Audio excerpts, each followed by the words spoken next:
Everyone, physics ബോസിന്റെ പുതിയൊരു ക്ലാസ്സിലേക്ക് ഏവർക്കും സ്വാഗതം. നമ്മൾ ഇന്ന് എടുക്കാൻ പോകുന്നത് മോഷൻ ഇൻ എ പ്ലെയിൻ എന്ന ചാപ്റ്ററിന്റെ പാർട്ട് 4 വീഡിയോ ആണ്.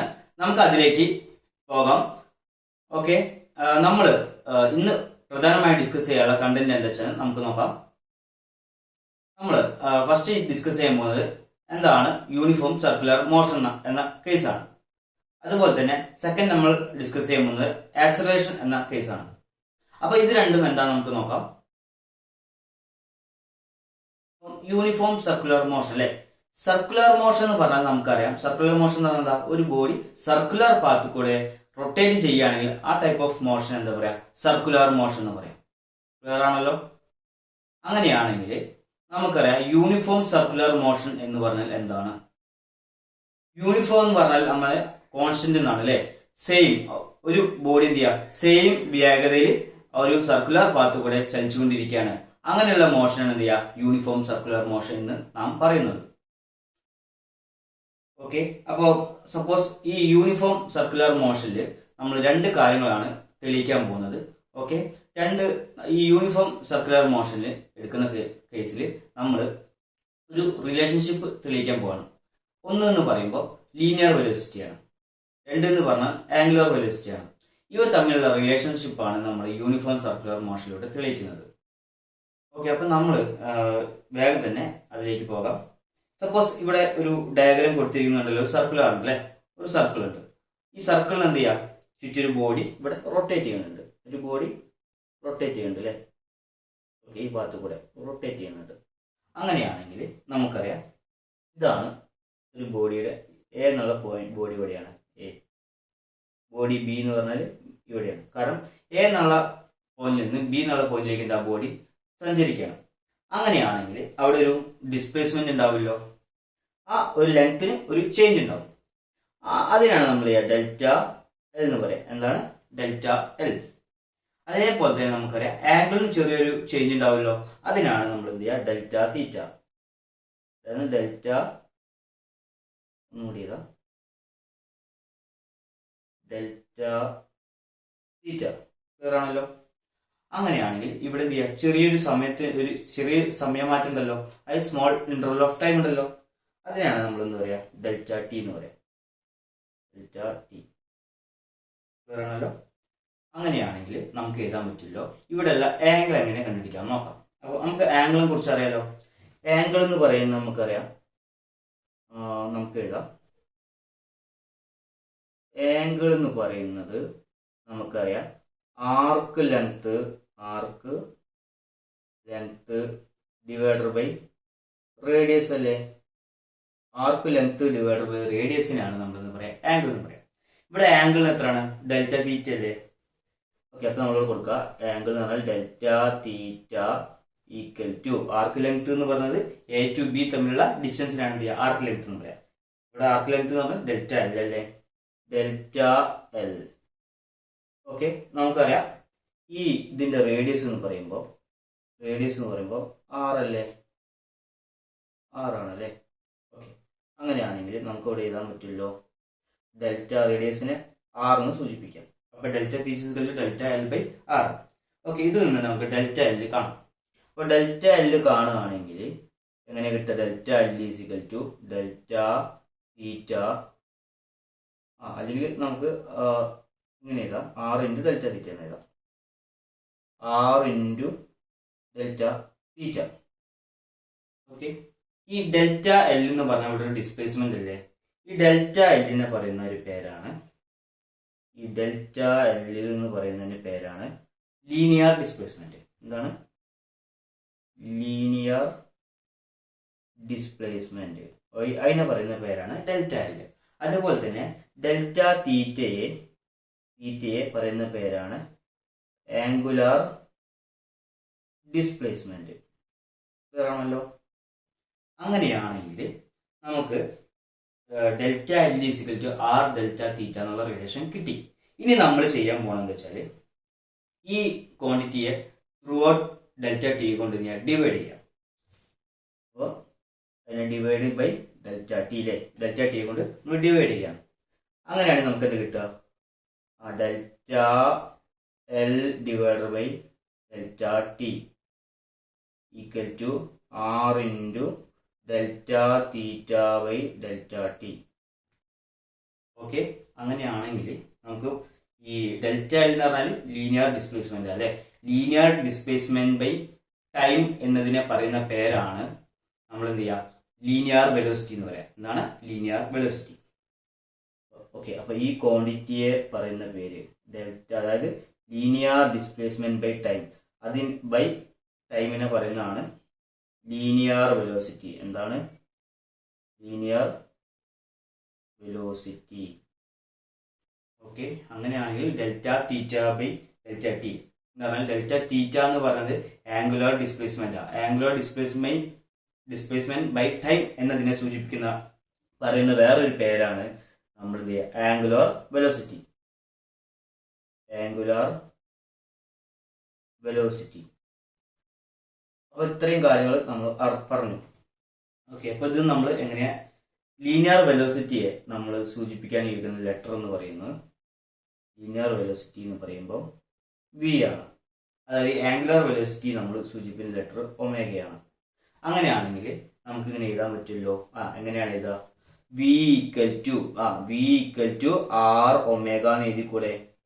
V equal to R omega ഇല്ലോ. V equal to R omega. ഈ റിലേഷനെ പറയുന്ന പേരാണ് relationship between linear velocity and angular velocity. ഇതാണ് റിലേഷൻഷിപ്പ് ബിറ്റ്വീൻ, നമുക്ക് ഇവിടെ നിന്ന് എഴുതാം. ഇതിനാണ് പറയാൻ എന്താ പറയുക, റിലേഷൻഷിപ്പ് ബിറ്റ്വീൻ, അതായത് റിലേഷൻഷിപ്പ് ബിറ്റ്വീൻ ലീനിയർ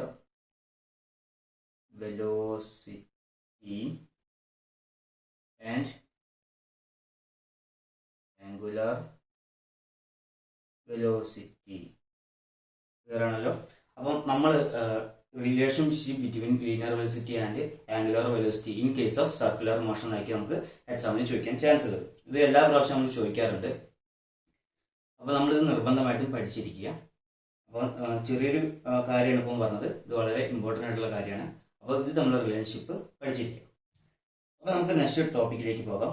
അപ്പോൾ അങ്ങനെയാണ് എന്താണ് ആക്സിലറേഷൻ എന്ന് പറയാം. അപ്പൊ നമ്മൾ ഇപ്പം പറഞ്ഞ യൂണിഫോം സർക്കുലർ മോഷനെ കുറിച്ചാണ് പറഞ്ഞത്. അങ്ങനെയാണെങ്കിൽ യൂണിഫോം സർക്കുലർ മോഷനിൽ ഉണ്ടാവുന്ന ആക്സിലറേഷനെ കുറിച്ചാണ് നമ്മൾ പറയാൻ പോകുന്നത്.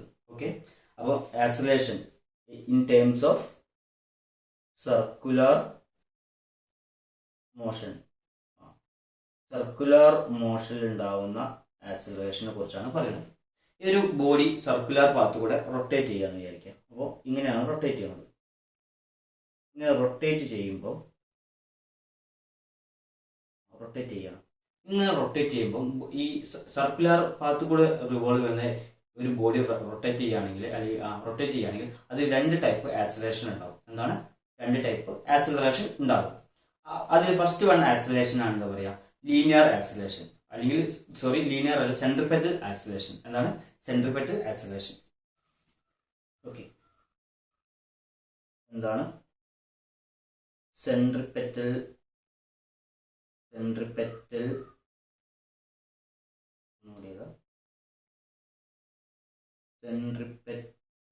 ആക്സിലറേഷനും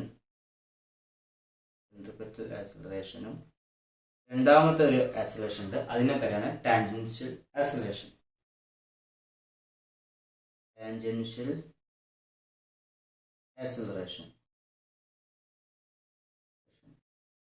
ഓക്കെ, അപ്പം ഈ ഒരു പോയിന്റില് ഈ സെൻട്രിപെറ്റൽ ആക്സിലറേഷനെ നമ്മൾ എങ്ങനെ എഴുതുക വെച്ചാല് AC കേട്ടോ. സെൻട്രിപെറ്റൽ ആക്സിലറേഷനെ AC എന്ന് എഴുതാം. A താഴെ C. ടാൻജൻഷ്യൽ ആക്സിലറേഷനെ AT എഴുതും. വേണമല്ലോ. അപ്പൊ എന്ത് ചെയ്യുക, സെൻട്രിപെറ്റൽ ആക്സിലറേഷൻ, ടാൻജൻഷ്യൽ ആക്സിലറേഷൻ എന്നുള്ള രണ്ട് ആക്സിലറേഷൻ ഉണ്ട്. ഓക്കെ, അപ്പം നമുക്ക് ഇവിടെ ഈ ഒരു ബോഡി റൊട്ടേറ്റ് ചെയ്യണമെന്നുണ്ടല്ലോ. റൊട്ടേറ്റ് ചെയ്യുമ്പോൾ എന്ത് ചെയ്യുക, ഉള്ളിലോട്ട് ഒരു ആക്സിലറേഷൻ ഉണ്ട്, പുറത്തേക്കും ഒരു ആക്സിലറേഷൻ ഉണ്ട്. അങ്ങനെ ഉള്ളിലേക്കുള്ള ആക്സിലറേഷൻ ആണ്. അപ്പോൾ ഉള്ളിലേക്കുള്ള ഈ ആക്സിലറേഷൻ ആണ് പറയുന്നത് നമ്മൾ എന്ത് ചെയ്യുക, സെൻട്രിപെറ്റൽ ആക്സിലറേഷൻ. എന്താണ് സെൻട്രിപെറ്റൽ ആക്സിലറേഷൻ? ഈ പുറത്തേക്കുള്ള ആക്സിലേഷൻ ഇല്ലേ, ആ ആക്സിലേഷന് പറയുന്ന പേരാണ് ടാൻജൻഷ്യൽ ആക്സിലേഷൻ. എന്താണ് ടാൻജൻഷ്യൽ ആക്സിലേഷൻ? ഇതൊക്കെ ടാൻജൻഷ്യൽ ആക്സിലേഷൻ ആണ് അല്ലെ. ഒരു ബോഡി റൊട്ടേറ്റ് ചെയ്യണം, അപ്പം പുറത്തേക്കുള്ള ആക്സിലേഷൻ, അതായത് ഔട്ട്വാർഡ്സ് ഉള്ള ആക്സിലേഷൻ എന്ത് ചെയ്യുക, ടാൻജൻഷ്യൽ ആക്സിലേഷൻ. ഇൻവാർഡ്സ് ഉള്ളിലേക്കുള്ള ആക്സിലേഷൻ എന്ന് പറയാം സെൻട്രിപെറ്റൽ ആക്സിലേഷൻ എന്ന് പറയാം. ഈ സെൻട്രിപെറ്റൽ ആക്സിലേഷന് പറയുന്ന വേറൊരു പേരാണ് റേഡിയൽ ആക്സിലേഷൻ എന്ന് പറയാം. എന്താണ് അതിന് പറയുന്ന വേറൊരു പേരുണ്ട്, ഇതിനെ പറയുന്ന വേറെ പേരാണ് ഓർ എന്ന് പറയുന്നത് റേഡിയൽ ആക്സിലറേഷൻ. ഓക്കെ. അപ്പം ഇനി നമ്മൾ പഠിക്കാൻ പോകുന്നത് എന്ന് വെച്ചാൽ സെൻട്രിപെറ്റൽ ആക്സിലേഷന്റെ ഫോർമുലയും അതുപോലെ തന്നെ ടാൻജൻഷ്യൽ ആക്സിലേഷന്റെ ഫോർമുലയാണ്. നമുക്ക് അതിലേക്ക് പോകാം. ഓക്കെ. അപ്പം ഫസ്റ്റ് എന്താ പറഞ്ഞത്, നമ്മൾ സെൻട്രിപെറ്റൽ ആക്സിലേഷൻ അല്ലേ. അപ്പൊ എന്ത് ചെയ്യാം, A C centripetal acceleration A C എന്ന് പറയുന്നത് നമുക്ക് എന്ത് ചെയ്യാം, V square divided by R എന്ന് എഴുതാം. എന്താണ് സെൻട്രിപെറ്റൽ ആക്സിലേഷൻ എന്ന് പറഞ്ഞാൽ V square divided by R എന്ന് എഴുതാം. നമ്മൾ നേരത്തെ പറഞ്ഞ ഇക്വേഷനിലെ ഇതിനെ ഈ ഒരു equation V square R omega, അത് നമ്മൾ എന്ത് ചെയ്യുക, ഇക്വേഷൻ നമ്പർ 1 വിളിക്കുക. എന്താണ് ഇക്വേഷൻ നമ്പർ 1? അങ്ങനെയാണെങ്കിൽ വി ഈക്വൽ ടു ആർ ഒമേഗയെ നമുക്ക് ഇവിടേക്ക് കൊണ്ടുവരാം. അതായത് V equal to R omega. അപ്പൊ ആ V equal to R omega എന്നുള്ളത് നമ്മൾ എന്ത് ചെയ്യുക, അവിടേക്ക് കൊടുക്കുകയാണ്, ഈ ഇക്വേഷനിലേക്ക് കൊടുക്കുകയാണ്. അങ്ങനെയാണ് ഇവിടെ എന്താ സംഭവിക്കുക, ടാൻജൻഷ്യൽ അല്ലെങ്കിൽ centripetal acceleration is equal to R square omega square divided by R. Okay. അങ്ങനെയാണെങ്കിൽ ഇതിൽ വെട്ടിപ്പോകാനുള്ള ഭാഗങ്ങളൊക്കെ എന്ത് ചെയ്യുക, വെട്ടിപ്പോവുക. ഇവിടെ വെട്ടിപ്പോകാനുള്ളത് ആർ സ്ക്വയറും ആറും വെട്ടിപ്പോയി. അപ്പം ബാക്കിയുള്ള ക്വാണ്ടിറ്റി എങ്ങനെ എഴുതുക, ബാക്കിയുള്ള ക്വാണ്ടിറ്റി എന്നാൽ centripetal acceleration is equal to R omega square. Okay. അപ്പോൾ ഒരു റിലേഷൻ കിട്ടിയല്ലോ, centripetal acceleration is equal to R omega square. Okay, നമുക്ക് ഒരു ഇക്വേഷൻ കിട്ടി. ഇനി നമ്മൾ അടുത്ത റിലേഷൻഷിപ്പ് കാണണം, ടാൻജൻഷ്യൽ ആക്സിലേഷൻ. അതിന് നമ്മൾ ഫോർമുല പഠിച്ചാൽ മതി. ടാൻജൻഷ്യൽ ആക്സിലേഷനെ എ ടി എന്ന് പറയട്ടോ. A T is equal to R alpha. എന്താണ് A T is equal to R alpha. Okay, A T is equal to R alpha. അപ്പൊ നമ്മളിപ്പം പറഞ്ഞൊരു റിലേഷൻഷിപ്പ് പറഞ്ഞിട്ട് എന്തൊക്കെ പറഞ്ഞാലും സെൻട്രിപെറ്റൽ ആക്സിലേഷനും അതുപോലെ തന്നെ ടാൻജൻഷ്യൽ ആക്സിലേഷനും ഇവ തമ്മിലുള്ള റിലേഷൻഷിപ്പ് മാത്രം നമ്മൾ എന്ത് ചെയ്യുക, പഠിച്ചാൽ മതി. ഓക്കെ. അപ്പോൾ നമ്മൾ ഈ ചാപ്റ്റർ കഴിഞ്ഞിട്ടുണ്ട്. അപ്പം അടുത്ത വീഡിയോ ആയിട്ട് നമ്മൾ പുതിയ ചാപ്റ്ററിൽ കാണാം. അതുവരെ ഗുഡ് ബൈ.